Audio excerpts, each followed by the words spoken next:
As we prepare for tomorrow's Republican debate, we need to look a little bit at the Republican primary field, and one is struck by the surge of Ben Carson.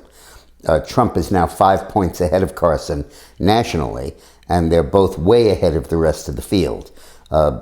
Trump is at 24, Carson is at 19, and then Bush is at 9. Nobody in between them. So it's obvious that the pent-up Republican desire for new blood and a new kind of Republican Party that's aggressive and strong and confrontational against Obama's agenda is moving to the fore.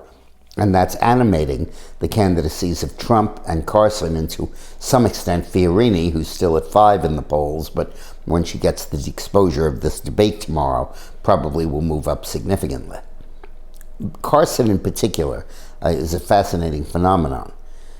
Many people have said that Trump will explode, that he'll step on a landmine and blow up, that one of his statements, bold, aggressively articulating his point of view, will cross over the line and lead to a national backlash.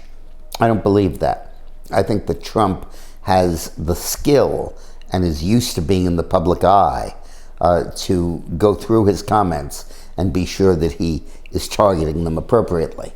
I also don't think he harbors any really deep racism or sexism that can come blurting out in an unguarded moment. It's just not that sort. But there is a problem that Trump might face, which is that voters might like another flavor better. As Trump gets overexposed, the notoriety and the uniqueness of his approach begins to fade, and people begin to look at other alternatives. Baskin-Robbins always has a flavor of the month, and Carson seems to be moving up dramatically. In a sense, he's the un-Trump.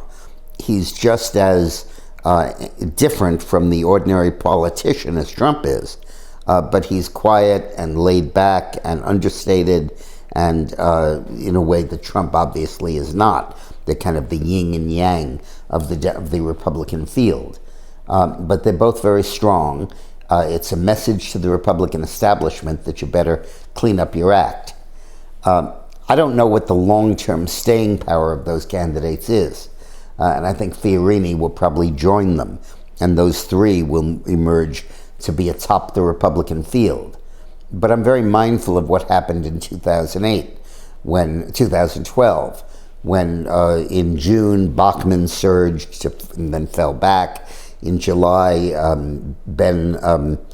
Herman Cain surged and then fell back.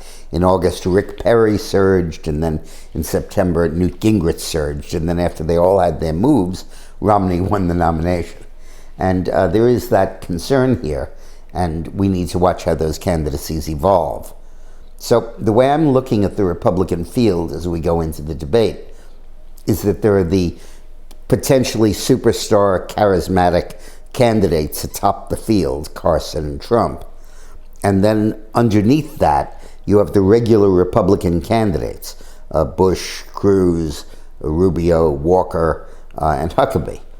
And here, Bush is fading, really dropped down by Trump. And the more he attacks Trump, the worse he's going to do. And we're beginning to notice Walker falling back, Rubio falling back, Cruz moving up, and Huckabee moving up, which really is the triumph of the candidates who stand for something. And it's a very interesting phenomenon, but we'll see how the debate goes tomorrow night. During the debate tomorrow night, you could follow my Twitter comments, which I'll be making all throughout the debate, constantly as each candidate speaks. And you can do it at Twitter. My handle is Dick Morris Tweet. Dick Morris Tweet. And then on Newsmax TV, I'm going to be commenting after the debate live, and then we'll have a video early in the morning the next day commenting on the debate. So we'll see you then. Thanks for watching.